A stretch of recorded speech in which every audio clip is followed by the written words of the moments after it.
Assalamualaikum warahmatullahi wabarakatuh and good day to everyone. I'm Muhammad Hafiz bin Sulaiman from University Malaysia Terengganu. So today I will present the impact of economic empowerment-based approach to Orang Asli socio-economic and pangolin poaching activities.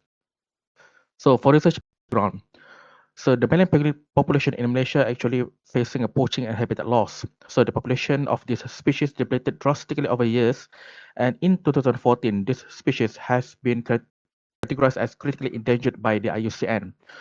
So this happened because of the overpoaching of this population due to the international demand of this species for traditional Chinese medicine and exotic food. So the price of this species also is very very high in the international market. So in Malaysia, who is involved in pangolin poaching? First, the poachers, either foreigners or local, especially the Orang Asli, the smuggler and wildlife syndicate. However, in this study, the group of interest is Orang Asli. So why focus on Orang Asli? This is because of their culture and also lifestyle.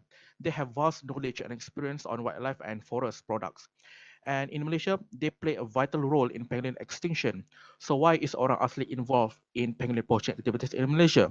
So since urbanization hits Malaysia in 1980s, actually majority of the races in Malaysia already overcome their poverty issues. However, Orang Asli community still living in poverty, and majority of them make a living through the poaching activities to generate income. So to overcome the poverty that lingering Orang Asli communities in Malaysia, actually the government have come out with several programs. First, the economic development program that focus on sources of income. Second, social development program that focus on improving quality of life. And the third one, structured placement program that focus on relocating or combining scattered small villages into big villages. However, in this study, we only focus on economic development program or EDP. So this study have three research questions, objective and hypothesis. And the main objective of this research are to determine the type and the effectiveness of the EDP that have been implemented by the government. Second, to investigate the participation of the Orang Asli community in the EDP and its effect on conservation of the pangolins. And the last one, to examine the factors that influence the Orang Asli to either continue or stop poaching the pangolin. So for literature review, the pangolin actually derived from order Philodata and family Manidae, and currently we only have 4 genera that have been identified. In Malaysia, we only have one species of the pangolin, namely the Tunda or Malayan pangolin, Manis javanica. So the threats to the Malayan pangolin in Malaysia actually happened in 1995 and 1986, where this species have been poaching for monetary value. Until 2014, this species have been categorized as critically endangered by the IUCN. So this species have been poached for traditional Chinese medicine and exotic food. And the main actors for pangolin poaching in Malaysia are poachers, middlemen, and wildlife syndicate. And the factors of poaching of these species are poverty and to generate income. So Orang Asli, who is Orang Asli? Orang Asli is an individual whose mother or father or both are Orang Asli. They speak in the Orang Asli language, they practicing the Orang Asli lifestyle, and they believe in the culture and belief of the Orang Asli.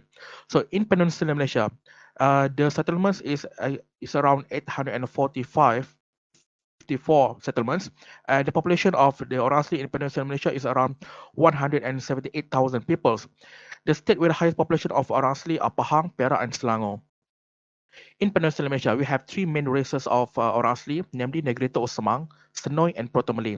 And the tribe is around 18 tribes.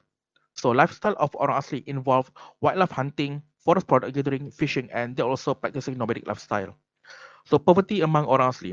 So majority of Orang Asli is categorized as poor or extremely poor. The quality of life of Orang Asli in Malaysia ranked number 4 in the world, and this rank is actually very very good. However, if we compare to other races in Malaysia, this rank is actually not good. Okay, the poverty factors that lingering Orang Asli communities in Malaysia is because first, their settlements located far from developing area or near or in the forest. That's why the government have difficulties to help these communities. Second, they have a very close relationship with nature. So most of them reluctant to change their traditional lifestyle into modern lifestyle. However, compared to 20 years ago, Orang Asli quality of life in Malaysia is now much, much better. However, the impact of modernization influenced Orang Asli community in terms of corroding Orang Asli identity and lifestyle. And because of that, some of them have changed their mindset, where this influence for them to change their natural sustainable lifestyle into materialistic one. And because of that, some of them involved in wildlife crime. Conflict of the Orang Asli and the Pangolins. Actually, Orang Asli rights to hunt or poaching the wildlife clearly stated in Malaysian Constitution under the Wildlife Conservation Act. However, Wildlife Crime Syndicate can manipulate above act. Previously, Orang Asli only poaching the pangolins for food, but since mid 1990s, it is poached for money. In Peninsular Malaysia, pangolins are poached after rain, and the poachers started poaching the pangolin from 6 p.m. until 6 a.m. However, some of them also will continue poaching for the pangolin for several days. Poachers are preferred to poach in groups, and the poaching technique they use are traps, hunting dogs, and tracking.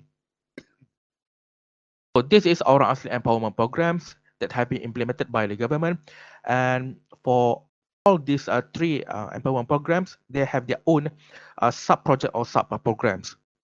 Okay, see, this is my study methodology.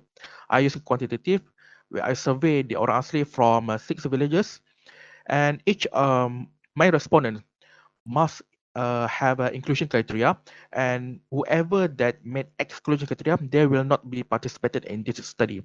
So all data will be analyzed analyzed using a SPSS in the form of descriptive, which is in the form of percentage and frequency.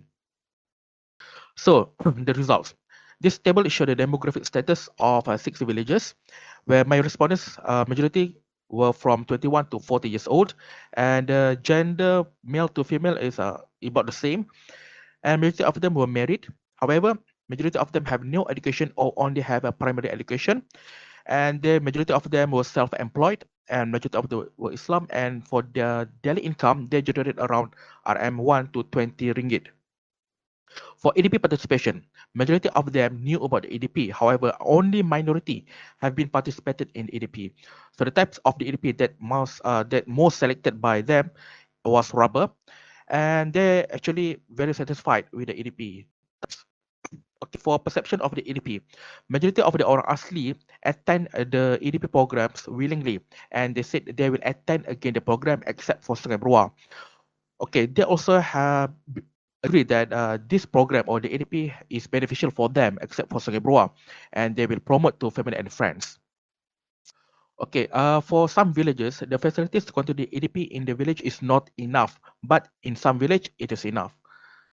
Okay, for ADP influence of pangolin poaching. So unfortunately, majority of the participants of the ADP still poaching the pangolin after participate in the ADP. And majority of them actually have more than one job. This means that one job or ADP program is not enough for them to sustain their daily life. And ADP, some of them agree that the ADP can stop pangolin poaching in the future. Okay, this is the factors for Orang Asli to stop or continue poaching the pangolin. And usually, Orang Asli will stop poaching the pangolin if the price of the pangolin is cheaper in the market, there is no buyer, they have enough income, they have fixed job and income, severe penalties, and they're afraid to be caught. However, they will continue poaching for monetary value or for side income. And they also said poaching is a tradition that must be preserved and continued. And they also think that poaching will not cause the extinction of the pangolin. Instead, habitat loss will make the pangolin extinct. Okay, for discussion, objective 1. For now, there were 13 types of the EDP that have been identified, and all the EDPs is in line with the government programs. For effectiveness, majority or actually give a positive feedback. The EDP effectively being implemented in the village. Okay, this actually is concurs with self-funding findings. However, the government should look at the lack of facilities in the village so that participants can practice what they learn during the courses. For objective 2, majority of the participation knew about the EDP. However, in some village, it is still unknown, making it worse. EDP was not well accepted by the Orang Asli communities. This is proven by the higher number of Orang Asli that have not participated in the EDP. Next, rubber is the most participated EDP. This situation influenced by the historical and synchronic aspects. For the effect, although the EDP had opened up job and income opportunities, but it is impossible to totally stop pangolin poaching for the time being. But there is still hope because some of the Orang Asli believe that the EDP could help in wildlife conservation, including the pangolin in the future. Objective 3. Orang Asli will continue poaching for income, tradition, rights, and accountability, and they will stop poaching if the pangolin's value in market is dropped, no buyer, have stable income, and regulations are very strict. So we can say that Orang Asli is still largely depending on forest products to sustain their daily life, and the tradition that have been practiced for generations is impossible to be stopped immediately. Second, Orang Asli believe that they have the rights to hunt wildlife. And the last one, even though the pangolin have no value in the market, Orang Asli will continue their poaching or hunting activities as a tradition and hobby.